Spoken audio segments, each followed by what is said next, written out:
we've got a fun one today here at the Costello Athletic Center. It's the UMass Lowell Riverhawks and Southern Connecticut State University Owls coming up next for you on Northeast10.tv.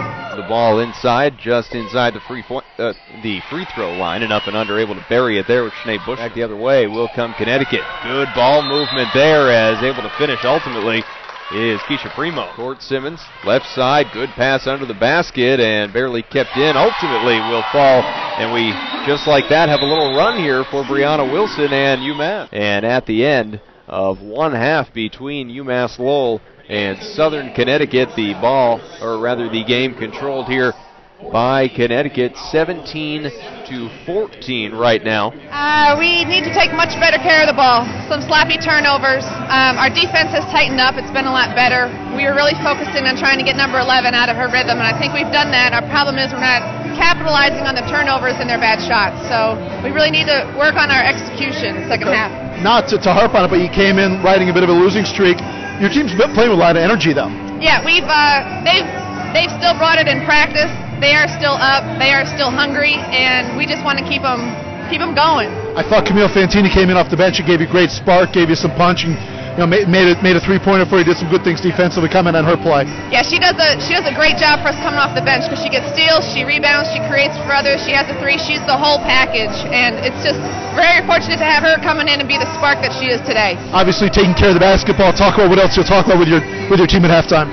Crashing the offensive boards, maybe drawing some fouls. If we can't make our buckets, we need to get to the foul line. Coach, thanks for your time. Good luck in the second half. Thank you, Jake. Appreciate it. Megan Brown, her team leads by 3 at intermission. Joined by Kathy O'Neill. Coach, your team trails by 3 at the break. What'd you talk about with your group at halftime?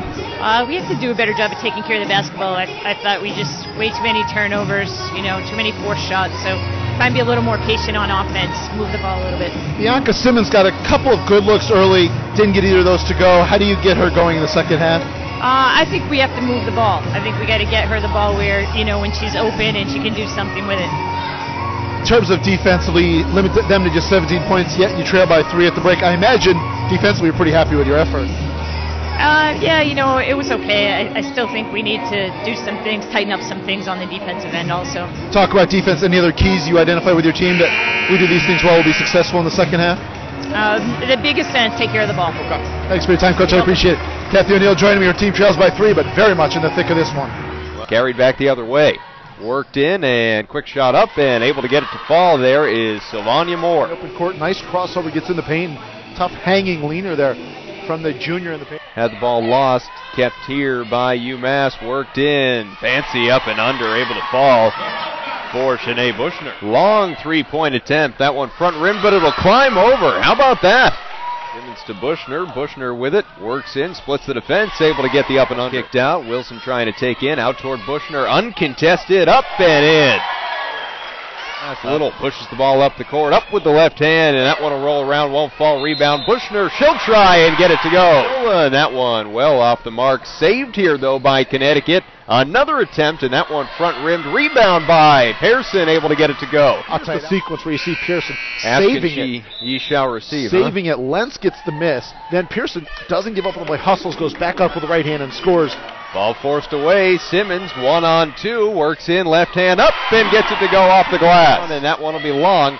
Kept momentarily by Connecticut, pushed the other way. Simmons all alone and able to get it to go with the left hand. Side instead, continuing on the dribble, bounces in, ball turned over, forced the other way, and up with the left hand and able to get it to fall.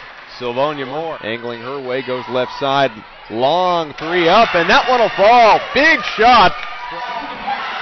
Ball turned over, taken back by Moore, and blocked in the process of going to the hoop. Simmons will try and answer back the other way. Up with it, gets it to fall. Looks with the right hand, goes toward Moore.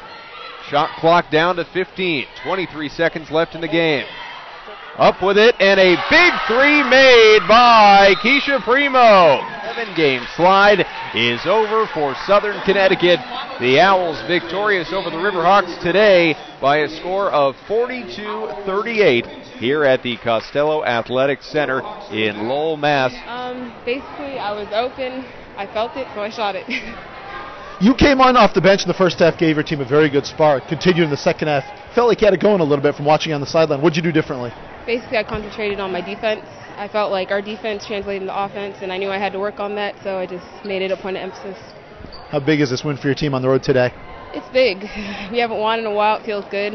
Hopefully we keep it going. Congratulations on a great game. Thank you. Kesha Primo with 11 points. Joined by our coach here, Megan Brown. And Coach, we talked at the half, you talked about you need to take better care of the basketball. Not sure you did a great job of that, but you made the plays late to get the victory. Talk about the win. I'm really proud of my team's effort and their defense and their energy, and they brought it and they wanted it. And executing down the end, we talked about that play at halftime, setting the on ball and fading back for the shot. And to have it run last play and for Keisha to hit that big shot, it's big for us. And they're focused, and I'm just really proud of them. You had a 10-point lead about midway through the second half. They came all the way back, actually went up by 1. We wondered how your group would respond, being that you were in the midst of a losing streak. I imagine you had to be pretty proud of how your group responded in face of that adversity. Well, I'm very proud of them, and I was so resistant in calling timeouts because I only had 2 left. So I was trying to get them going early. But it's the fact that I talked to some of the girls during dead ball situations, told them we had limited timeouts and I couldn't call them. When they took the lead, I didn't have a choice, and I just reminded them to fight and do the things that got them here. We needed to execute. That was our biggest thing. Walk me through the final play where Keisha hits the big 3. Seemed like dribble drive action from Savanya. She saw help defense, did a good job sharing the basketball, and then Primo stepped up with a big 3. Yeah, well, we recognized that they were hedging the ball a lot with their big people, and the kickback would be wide open. So towards the end, Savanya's she's from California, so she's very calm under pressure all the time, sometimes too calm for me. But she came off, and Keisha's open. It was a beautiful shot, and it just dropped for her. Coach, congratulations on the victory. Thanks, Jake. Appreciate it. You're welcome. Megan Brown joining us here. Her team gets a big 4-point win on the road. Talked about that long losing streak for Southern Connecticut. It's now gone with a 42-38 win here this afternoon.